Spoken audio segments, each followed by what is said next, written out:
Guarantee, Modi ಗ್ಯಾರಂಟಿನ ಅಥವಾ Congress ಗ್ಯಾರಂಟಿನ? Breaking. Kurukshetra ರಣಕಣದಲ್ಲಿ ಜಾತಿ ಸಮೀಕರಣ ಲೆಕ್ಕಾಚಾರ.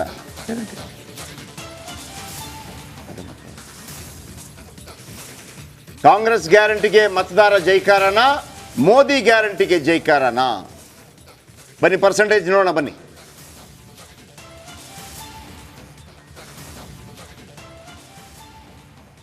ಗ್ಯಾರಂಟಿ ವಿಚಾರಕ್ಕೆ ಸಂಬಂಧಪಟ್ಟ ಹಾಗೆ ಬಿಜೆಪಿ ಮತ್ತು JDS ಜೊತೆಗೂಡಿ 53%. ಓವರಾಲ್ ಇದು ಕೇವಲ ಯಾವ ಗ್ಯಾರಂಟಿ ನಿಮ್ಗೆ ಇಷ್ಟ ಅಂತ ನಾವು ಜನರ ಹತ್ರ ಕೇಳಿದಾಗ ಮೋದಿ ಗ್ಯಾರಂಟಿಗೆ 53%, ಹಾಗಂತ ಕಾಂಗ್ರೆಸ್ ಏನು ಹಿಂದುಳಿದಿಲ್ಲ 42%. ಇದು ಯಾವುದಿದು?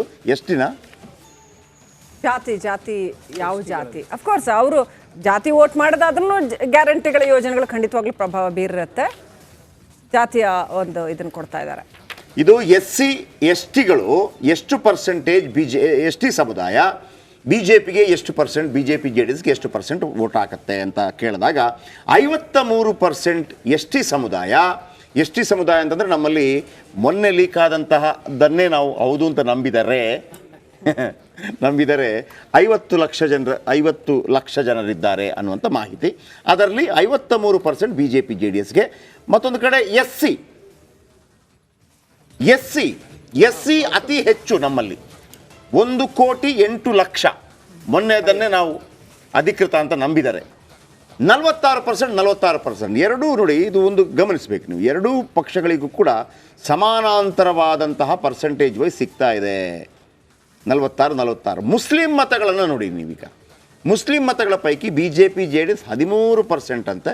ಕಾಂಗ್ರೆಸ್ನ ಬಹುತೇಕ ಅಂದರೆ 82%. ಈ ಹಿಂದಿನ ವಿಧಾನಸಭಾ ಚುನಾವಣೆಯಲ್ಲಿ ಕೂಡ ನಾವು ಗಮನಿಸಿದ್ವಿ. ಇದು ಒಂದು ಕಾರಣ JDS BJP ಜೊತೆ ಕೈ ಜೋಡಿಸುವುದಕ್ಕೆ. ನಮಗೆ ಕನ್ಸಾಲಿಡೇಟ್ ಆಗ್ಬಿಟ್ಟಿದೆ ಮುಸ್ಲಿಂ ವೋಟ್ಸ್ ಅಂತ ಆಗುತ್ತೆ. ಲಿಂಗಾಯತರು ನೋಡಿ, ಮತ್ತೆ ನೀವು ಉಪಾಧ್ಯಕ್ಷರು ಹೇಳ್ದಂಗೆ ಮತ್ತೆ ಪಿಕಪ್ ಆಗಿದೆ.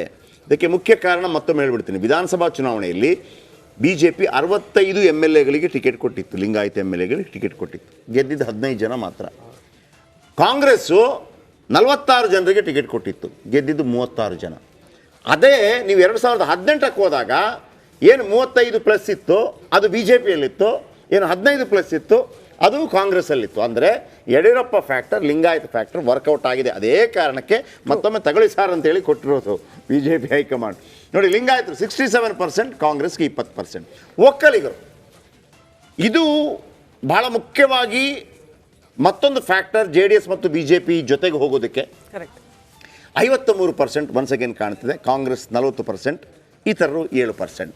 ಅದಾದ ನಂತರ OBCಯಲ್ಲಿ ಕುರುಬ ಸೇರಿಸಿಲ್ಲ. ಇದರಲ್ಲಿ ಕುರುಬ ಸೇರಿಸಿಲ್ಲ ಜಸ್ಟ್ ಬಿಕಾಸ್ ಆಫ್ ಒಂದು ಕಾರಣಕ್ಕೆ, ಅಂದರೆ ಓನ್ಲಿ ಬಿಕಾಸ್ ಸಿದ್ದರಾಮಯ್ಯ ಕಾರಣಕ್ಕಾಗಿ ಸೇರಿಸಲಿಲ್ಲ. ಯಡಿಯೂರಪ್ಪ ಫ್ಯಾಕ್ಟರ್ ವರ್ಕ್ ಆದಂಗೆ ಸಿದ್ದರಾಮಯ್ಯ ಫ್ಯಾಕ್ಟರ್ ಅಂತ ಕನ್ಸಿಡರ್ ಮಾಡಬೇಕು. OBC 62% ಮತ್ತು ಕಾಂಗ್ರೆಸ್ಗೆ OBC 33%. ನೆಕ್ಸ್ಟ್ ಬರೋಣ. ಸಾಮಾನ್ಯ ಜನರಲ್ BJP ಪ್ಲಸ್ JDS 60%, ಕಾಂಗ್ರೆಸ್ಗೆ 34%. ಇನ್ನು ಕುರುಬ ನೋಡಿ, BJP JDS 45%, ಕಾಂಗ್ರೆಸ್ಗೆ 49%, ಇತರರು 6%. ಆ್ಯಂಡ್ ಇತರರು 60%, 35%, 5%.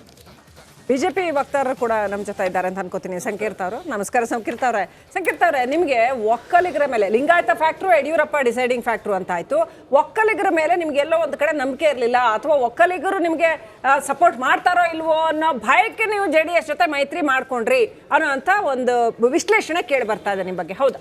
ನೋಡಿ, ಮೊದಲನೇದಾಗಿ ಭಾರತೀಯ ಜನತಾ ಪಾರ್ಟಿಯ ಒಂದು ಸಾಂಪ್ರದಾಯಿಕ ಮತಗಳಲ್ಲಿ ಬೆಂಗಳೂರು ಅಂತ ನೀವು ಭಾಗವನ್ನು ತಗೊಂಡ್ರೆ, ನಾವು 2013 ಚುನಾವಣೆ ಎಲ್ಲೂ ಕಮ್ಮಿ ಇದ್ದಾಗಲೂ ಅತ್ಯಂತ ಹೆಚ್ಚು ಕ್ಷೇತ್ರಗಳು ಬೆಂಗಳೂರಲ್ಲಿ ಗೆದ್ದಿದ್ವಿ. ಈ ಬಾರಿನೂ ಕೂಡ 66 ಸೀಟ್ ಗೆದ್ದಾಗ 16 ಬೆಂಗಳೂರಲ್ಲೇ ಗೆದ್ದಿದ್ದೀವಿ. ಹಾಗಾಗಿ ಬೆಂಗಳೂರು ಮತ್ತು ಸುತ್ತಮುತ್ತ ಪ್ರದೇಶದಲ್ಲಿರೋ ಒಕ್ಕಲಿಗರು ಬಹುಭಾಗ ಭಾರತೀಯ ಜನತಾ ಪಾರ್ಟಿಗೆ ಸಪೋರ್ಟ್ ಮಾಡ್ತಾರೆ. ಮೈಸೂರು ಭಾಗ, ಹಳೆ ಮೈಸೂರು ಭಾಗದಲ್ಲೂ ಅಷ್ಟೇ. ನಮ್ಗೆ ಈ ಬಾರಿಯ ವೋಟ್ ಶೇರ್ ತಗೊಂಡ್ರೆ ಹಳೆ ಮೈಸೂರು ಭಾಗದಲ್ಲಿ ಗಣನೀಯವಾಗಿ ನಮ್ಮ ವೋಟ್ ಶೇರ್ ಇನ್ಕ್ರೀಸ್ ಆಗಿದೆ. ನಾವು 2,000-3,000 ವೋಟ್ ಬರ್ತಾ ಇತ್ತು ನಮ್ಮ ಕ್ಯಾಂಡಿಡೇಟ್ಗೆ. ನಾವು ಅದನ್ನೇ ಹೇಳ್ತಿರೋಂತ 25,000, 30,000, 40,000, 50,000 ವೋಟ್ ಕೂಡ ತಗೊಂಡಿದ್ದೀವಿ ನಾವು ಮೈಸೂರು ಭಾಗದ ಕೆಲವು ಕ್ಷೇತ್ರಗಳಲ್ಲಿ. ಕ್ಲೀನ್ ಸ್ವೀಪ್ ಮಾಡ್ತಾ ಇದ್ರು ಕಾಂಗ್ರೆಸ್. ಅದೇ ನಾವು ಸುಮಾರಷ್ಟು ಕ್ಷೇತ್ರಗಳಲ್ಲಿ ನಮ್ಗೆ 50,000 ವೋಟ್ಗೂ ಮತಗಳು ಹಳೆ ಮೈಸೂರು ಭಾಗದಲ್ಲಿ ಬಂದಿದೆ. ಕ್ಯಾಂಡಿಡೇಟ್ಗೆ ಬರೀ 3,000, 5,000 ಬರ್ತಾ ಇತ್ತು.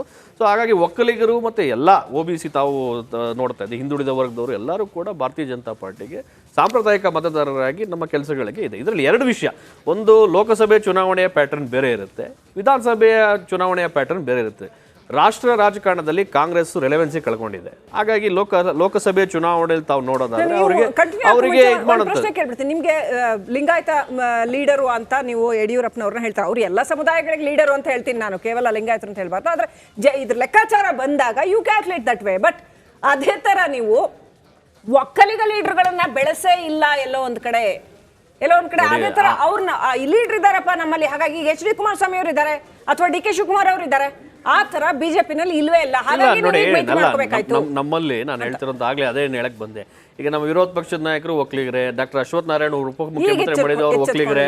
ಸೊ ಸದಾನಂದ ಗೌಡರು ಒಕ್ಕಲಿಗರ ಮುಖ್ಯಮಂತ್ರಿ ಮಾಡಿದೀವಿ ನಾವು. ಹಾಗಾಗಿ ಒಕ್ಕಲಿಗರಿಗೆ ಭಾರತೀಯ ಜನತಾ ಪಾರ್ಟಿಯ ಸಾಂಪ್ರದಾಯಿಕ ಮತದಾರರವರು ಬೆಂಗಳೂರು ಮತ್ತೆ ಬೇರೆ ಬೇರೆ ಭಾಗದಲ್ಲೂ ಕೂಡ ನಮಗೆ ಅವರು ಯಾವಾಗಲೂ ಭಾರತೀಯ ಜನತಾ ಪಾರ್ಟಿ. ಉಪಾಧ್ಯವರೇ, ಈಗ ಮೇಡಮ್ ಒಂದು ಪ್ರಶ್ನೆನ ಕೇಳಿದ್ರು, ಒಕ್ಕಲಿಗ ನಾಯಕರನ್ನ ಬೆಳೆಸಿಲ್ಲ ಅಂತೇಳಿ. ಒಂದು ಮಾತಿದೆ, ಯಾವುದೇ ನಾಯಕರನ್ನ ಬೆಳೆಸಕ್ಕಾಗಲ್ಲ, ಅವರ ಗ್ರೂಪ್ಕೊಳ್ಳೋದು. ಬೆಳೆಸಬೇಕು ಅಂತಂದ್ರೆ ಅಲ್ಲ, ಬೆಳೆದಕ್ಕೆ ಬಿಡಿಯೋದು ಅನ್ನೋದು ಬರೋದೇ ಇಲ್ಲ ಅಂತ. ಈಗ ಮೂವರಿಗೆ ಉಪಮುಖ್ಯಮಂತ್ರಿ ಸ್ಥಾನವನ್ನು ಕೊಡಲಾಗಿತ್ತು. ಯಾರಿಗೆ?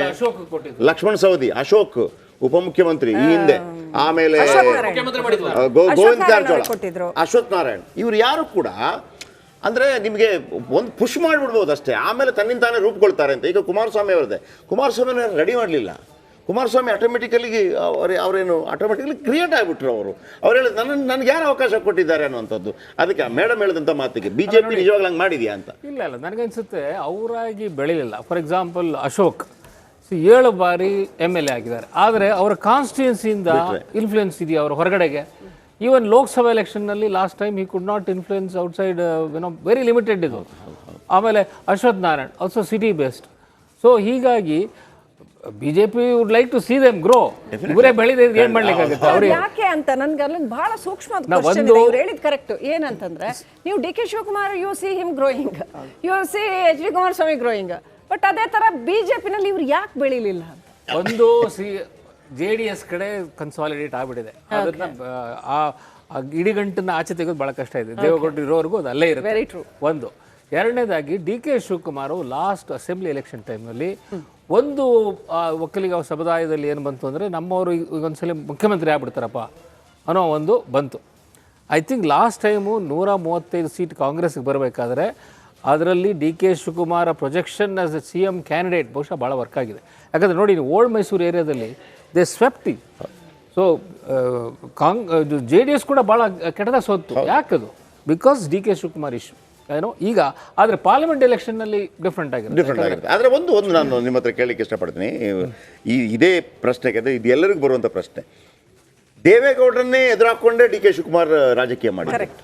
ಅಶೋಕ್ ನಂತವರು ಅಥವಾ ಅಶ್ವಥ್ ನಾರಾಯಣ್ ಅಂತವರು ಅಂತದ್ ಬಂದಾಗ ಅವರು ಬಹಳ ಸೇಫ್ ಗೇಮ್ ಮಾಡ್ಬಿಡ್ತಾರೆ ಅಂತ. ಅಂದ್ರೆ ಯಾರೇ, ನಾನು ಅಶೋಕ್ ಮತ್ತು ಅಶ್ವಥ್ ನಾರಾಯಣ್ ಅಂತ ಹೇಳ್ತಾ ಇರೋದು, ಯಾವುದೇ ನಾಯಕರುಗಳು ಕೂಡ ನೀವು ರೆಬಲ್ ಆಗಿ ಹೋದಾಗಲೇ ನಾಯಕರು ನಿಮ್ಮ ಹಿಂದೆ ಬರೋದು ಅಂತ. ಈಗ ಕುಮಾರಸ್ವಾಮಿ ಅವರು ಅಂದರೆ ಹಾಕೊಂಡ್ಬಿಡ್ತಾರೆ ಅಂತ, ನಾನಿದ್ದೀನಿ ಬರೋ ಅನ್ನೋಂಥದ್ದು. ನಾನಿದ್ದೀನಿ ಬಾರೋ ಅಂತ ಯಾರು ಬರ್ತಾನೋ ಅದರ ನಾಯಕ ಆಗೋದು. ಯಾರೇ ಆಗಲಿ. ಈಗ ಯಡಿಯೂರಪ್ಪ ಯಾಕೆ ನಾಯಕ? ನಾನಿದ್ದೀನಿ ಬನ್ನಿ ಅಂತ ಅಂಥವರೆಲ್ಲೋ ನಾಯಕ. ದೇವೇಗೌಡರು ಅಂಥವರೆಲ್ಲೋ ನಾಯಕ. ಯಾವುದೇ ಸಮುದಾಯಗಳಲ್ಲಿ ಯಾರು ನಮಗೆ ರಕ್ಷಣೆ ಕೊಡಬಲ್ಲ ಅಂತ ಅನಿಸುತ್ತೆ, ಅಲ್ಲಿ ಸ್ವಲ್ಪ ನೀವು ಅಡ್ಜಸ್ಟ್ಮೆಂಟ್ ಪಾಲಿಟಿಕ್ಸ್ ಮಾಡಿದ ತಕ್ಷಣ ಡಿ ಕೆ ಶಿವಕುಮಾರ್ ಪದೇ ಪದೇ ಕೇಳಿದಾಗ ನಾನು ಯಾರನ್ರಿ ಫೇಸ್ ಮಾಡಿದ್ದು ದೇವೇಗೌಡರು ಅಂತಾರೆ ಅವರು. ನೋಡಿ, ಅಶೋಕ್ ಅವ್ರಿಗೆ ಒಂದು ಒಳ್ಳೆ ಚಾನ್ಸ್ ಕೊಟ್ಟರು ಲಾಸ್ಟ್ ಟೈಮ್.